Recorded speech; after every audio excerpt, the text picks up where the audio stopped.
There are now 5 different potential tropical development areas, but will any of them realistically become the next named storm of the Atlantic hurricane season? Your forecast across the Caribbean and the Bahamas starts right now. This is Meteo Mundo. Hi friends, Rusty back here at Meteo Mundo. Fantastic to see you on a Thursday. Hope you're doing well. Coming up in this video, 5 different potential tropical development areas. We'll touch on all 5 of them. We'll get into what's happening right now with the disturbance in the Northwest Caribbean. I've got your island by island rainfall forecast, and we'll deep dive into the potential tropical development for the week ahead as well. As we get the video started, you know I love to hear from our Meteo Mundo weather community. Let me know in the comment section below what's been going on in your world, be it weather-wise, or you just want to drop in and say hi. As we get this video started, I do want to take a quick second going back to yesterday's video and just thank everyone for their well wishes. I really do appreciate it. Thank you for all your thoughts and your prayers. What do you say we get started right now with what's happening? First of all, again, this area here is in the Pacific, so I can't even in one shot show you all 5 of the yellow areas here. There's even one in the far eastern side of the Atlantic. So yes, we have 5 yellow development areas from the Hurricane Center, which means all of them have a relatively low chance to develop. But this is what it looks like on one map for you right now. We got the 3 tropical waves at the lower latitudes, 2 in the Atlantic basin, the 1 moving into the Northwest Caribbean. Then across this elongated stationary boundary, this 1 low in the Northwest Gulf of Mexico, which the Hurricane Center has bobbled back and forth about whether it could potentially develop or not. And then this 1 non-tropical low moving up the United States East Coast. It's not a truly tropical system, but this one actually might be the best chance to develop out of all of these 5. But like I said, we'll touch we'll get into all 5 of them here coming up in the video. We will start with what's happening right now, though, in the northwest side of the Caribbean. This is the storm that's impacting our area the most right now. Now, this is the same disturbance that brought over 50-mile-an-hour winds yesterday to Jamaica, Cuba, and the Cayman Islands. Have not seen 50-plus-mile-an-hour wind gusts so far today, but we've had some winds of over 35 in a couple of spots. Let's talk about the areas still being currently directly impacted. We'll start in the Cayman Islands, where we've had a little bit more activity overall in Grand Cayman today compared to Little Cayman and Cayman Brac, a little bit more spotty in nature. The bulk of this disturbance impacting the area, though, was late yesterday night, overnight, and early today. Just kind of the last gasps with some heavier showers and storms near Grand Cayman at the hour, some wind gusts near 30. Again, this buoy out here in the northwest side of the Caribbean did pick up some 35-mile-an-hour winds a little bit earlier this afternoon. This moisture with this disturbance, which is still a very disorganized system, is going to be moving into places like Cancun, Cozumel, Tulum, Chetumal, San Pedro, Belize City throughout the rest of this Thursday overnight and then on Friday as well. And I still expect there to be some winds of over 40 miles an hour from time to time, some very heavy rainfall, could be some localized flash flooding. And again, even though this is not going to develop into a tropical depression or a tropical storm, it is still going to have some impacts. And that's what we'll be discussing here as well. And again, this will start in the Yucatan, coastal Belize, Guatemala, and Honduras either right now or later tonight. Speaking of Honduras, near Roatan and La Chiba, again, apologize for not pronouncing that exactly correctly, San Pedro Sula, some of this rain and moisture really beginning to set in right now. And this will be the case across Honduras the remainder of this Thursday. You can see that activity spreading in. So Honduras will be directly impacted, maybe as far south as northern Nicaragua. Then you get back down towards southern Nicaragua, Costa Rica, and Panama. And it's going to be more localized showers and storms rather than direct impacts from this system. But again, we're not really seeing anything defined at the low levels of the atmosphere, meaning we don't have a low-level center of circulation. This is still an elongated area of showers and storms. All that blue, though, is moisture-laden air, so rain is going to be an issue. And even again, some wind gusts of up to 40 miles an hour from time to time.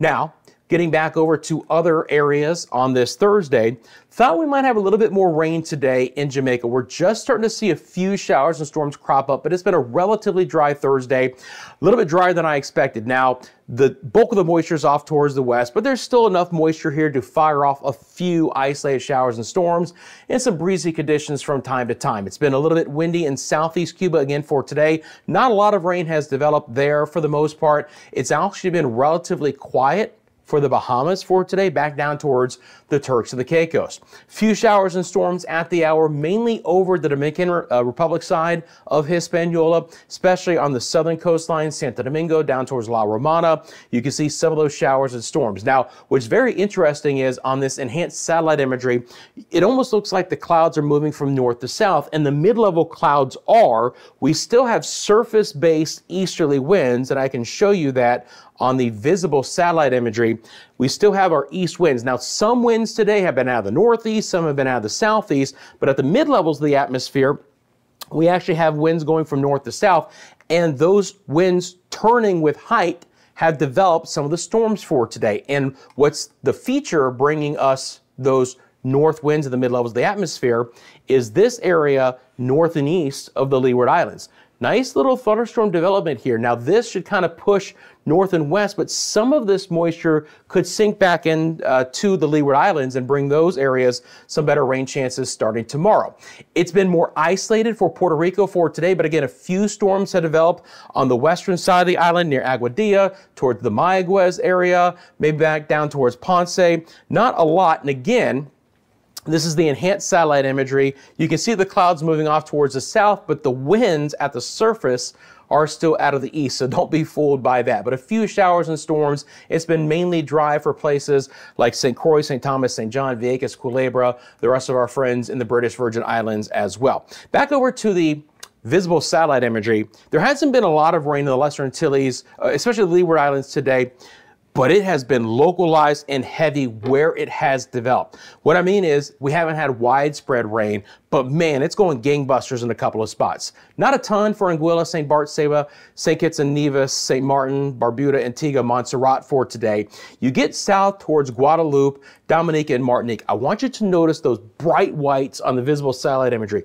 We're really seeing some very localized storms across some of these islands. And I'm talking about not the entire island, just a few choice locations, but it's producing some very heavy rain where that's developed. I'm talking about 2 to 4 inches of rain in some spots just today in some of these islands. You can see that over St. Lucia, those brighter whites there. Central western sides of the island, Barbados has been hammered with very heavy localized rain, especially central western sides of the island. Look at that blow up there on that visible satellite imagery. Again, it's so localized. There is nothing widespread about this, man, but right across some of the islands, Martinique, St. Lucia, St. Vincent and the Grenadines, even portions of Trinidad and Tobago, we've had some very healthy rain totals. Again, not even island-wide, but we've had some of that for today. So that's what it looks like in general overall. As we get into the forecast, if you would like to do me a very quick, simple payback, and I really appreciate it,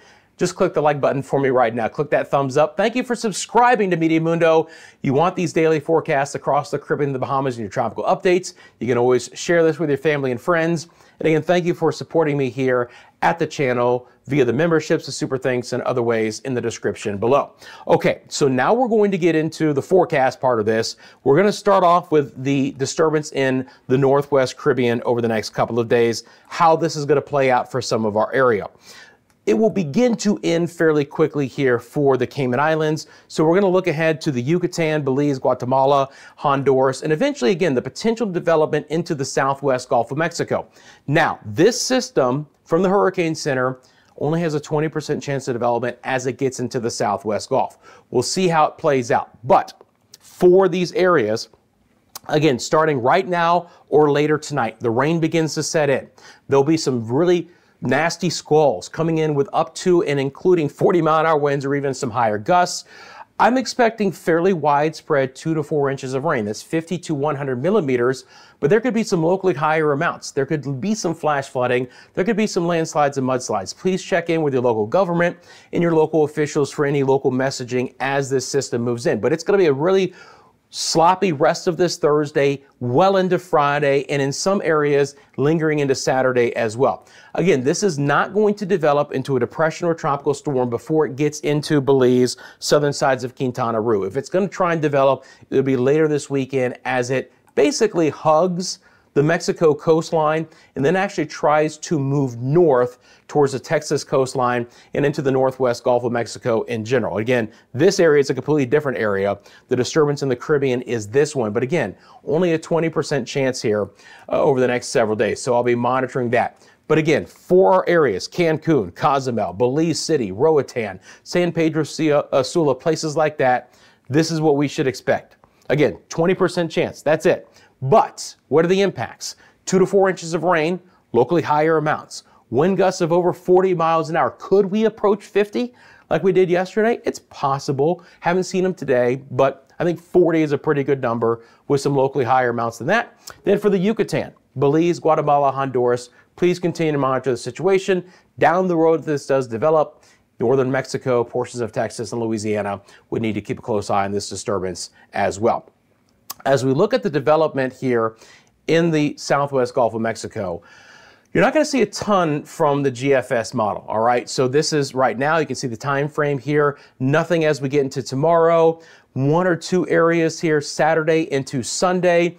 And if this were to develop, again, it looks like it would just basically hug the coast and try and move into Texas and Louisiana. Regardless of development, it could still bring some locally heavy rain to the northern areas of Mexico, portions of Texas and Louisiana as well. But you don't see a lot in the way of the GFS trying to ramp this up.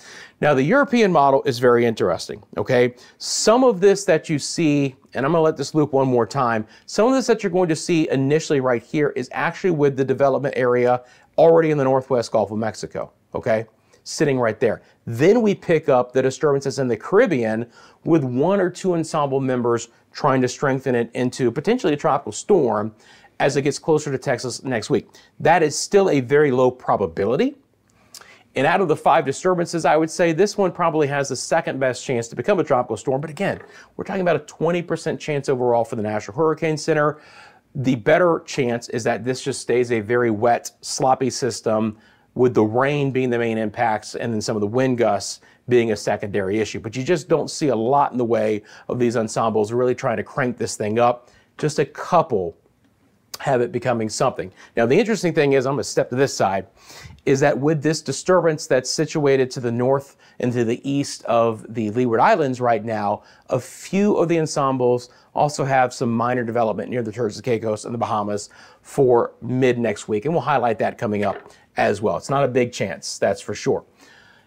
Along this stationary boundary for the U.S. East Coast and then the northern Gulf Coast, you're talking about a lot of wind. You're talking about some really rough surf and sea conditions. Obviously, as this disturbance moves across the Yucatan into the southwest Gulf of Mexico, that's going to kick up the surf and seas. Then in general, again, we stay with our easterlies.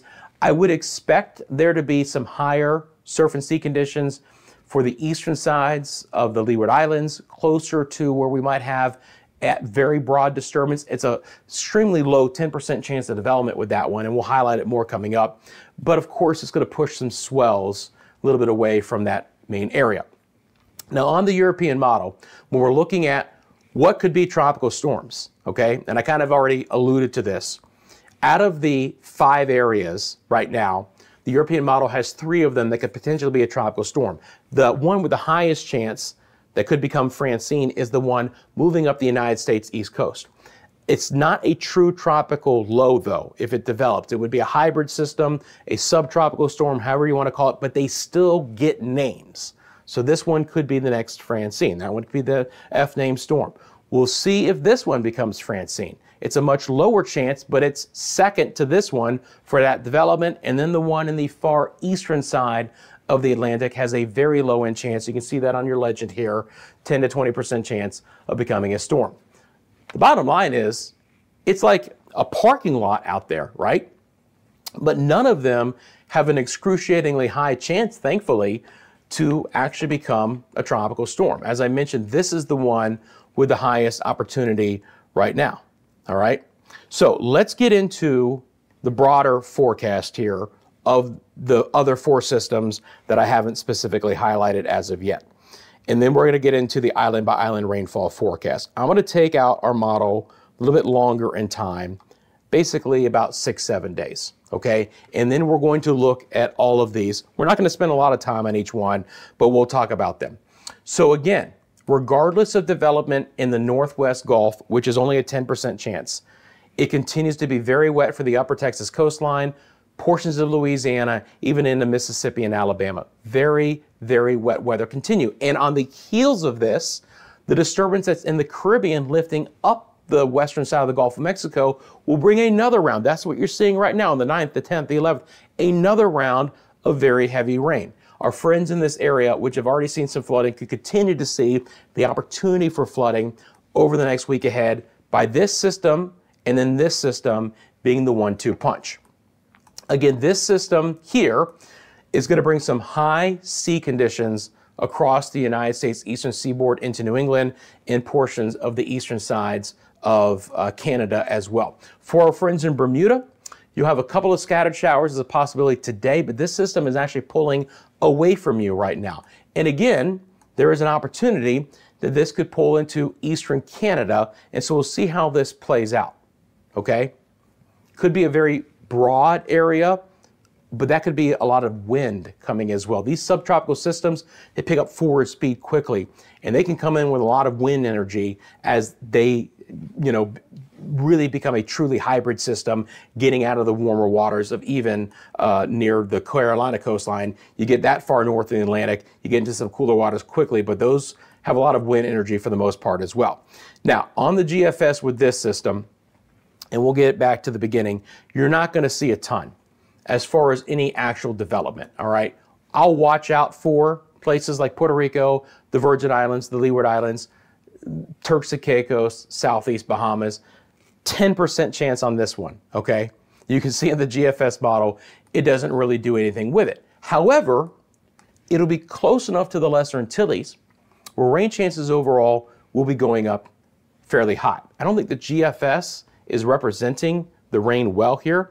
I'll show you the NAM coming up in just a second. But for the Lesser Antilles, Virgin Islands, Puerto Rico, maybe as far west as the Dominican Republic and Haiti, this should shove more moisture your way, if anything, all right? More rain chances here. Then this disturbance is an interesting one, right? It's an elongated area. It's not moving much. You can see everything's oriented west to east. Can this consolidate? Can this wrap up and become something, right? This is one that's not even off the coast right now. Sorry, I went too far here, getting ahead of myself. But the one that's actually spinning more on the GFS hasn't even come off of the African coastline as of yet. By the way, this one has a 20% chance of development. Overall, the highest chance is 30 from the National Hurricane Center on that one right there. Let me show you the NAM model. All of them bear watching for different reasons, but none of them show any real big signs of life, minus this one probably wrapping up with a lot of wind and headed towards New England in the United States, coastal New England, and portions of eastern Canada. This is the NAM, just to show you again that I thought the GFS was undercutting the rain associated with this.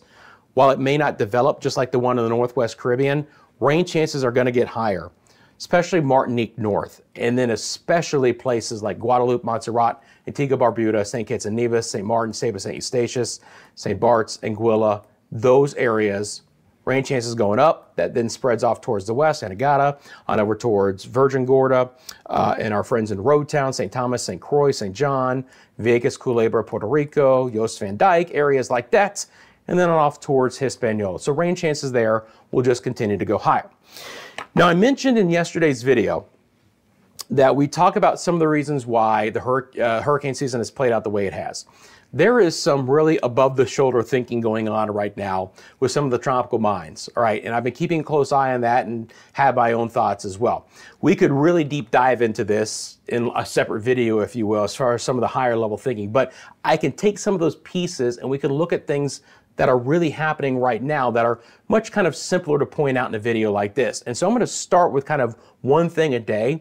And we're going to look at the drier air in the mid-latitudes of the atmosphere, or excuse me, the mid-latitudes, and how it's impacting the development off the west coast of Africa. This is a very simple map to look at, guys. This is your relative humidity in the mid-level, upper levels of the atmosphere. Green is moist air, brown is dry air. I want you to notice all of the drier air coming down the coast of Africa in very low latitudes into the Atlantic basin, wrapping around our Bermuda High.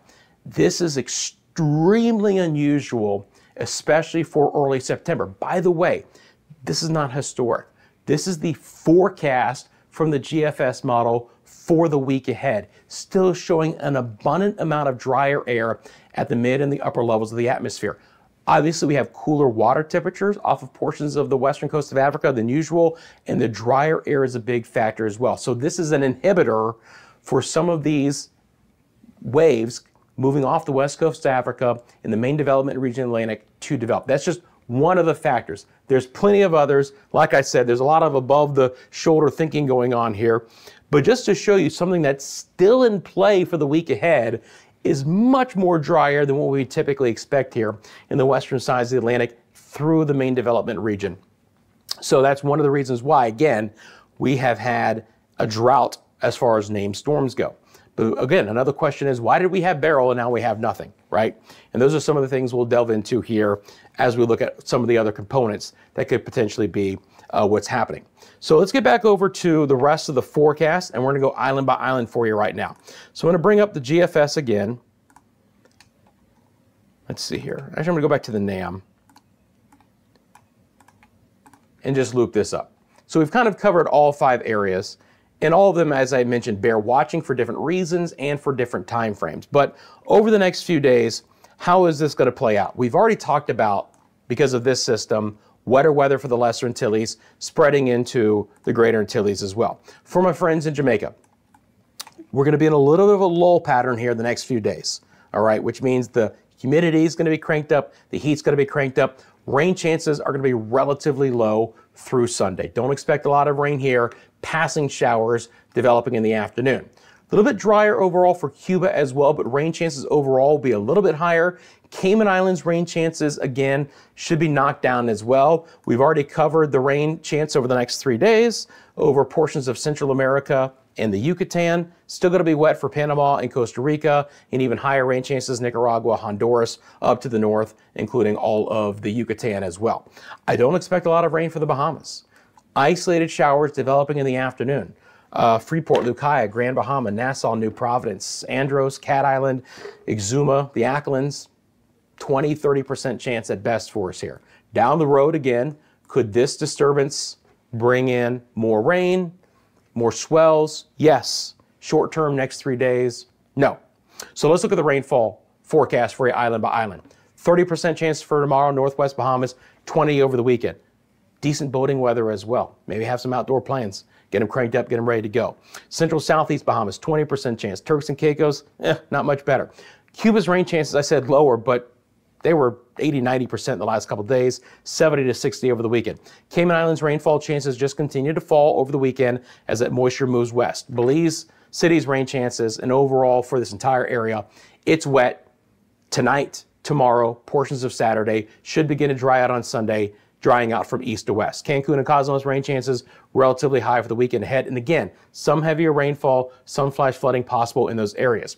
As I mentioned for Jamaica, not a big chance for rain through the weekend.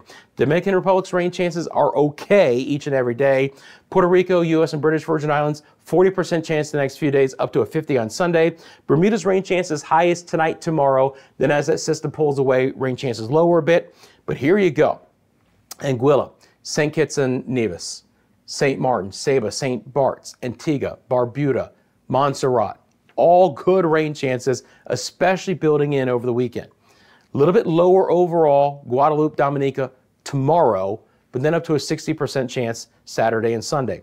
Still would expect there to be more widespread rain from Martinique north, okay?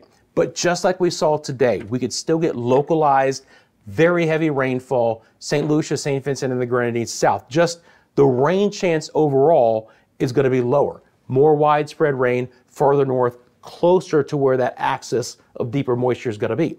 Again, Barbados rain chances weren't exceptionally high for today, but they got hammered. And that could be a possibility over the next couple of days as well. The moisture tends to fade a little bit quicker south over the weekend, so rain chances are a little bit lower for Grenada, Trinidad, and Tobago. And again, okay, rain chances Suriname, Guyana. I do expect there to be pretty dry conditions in Nueva Esparta and the ABC Islands.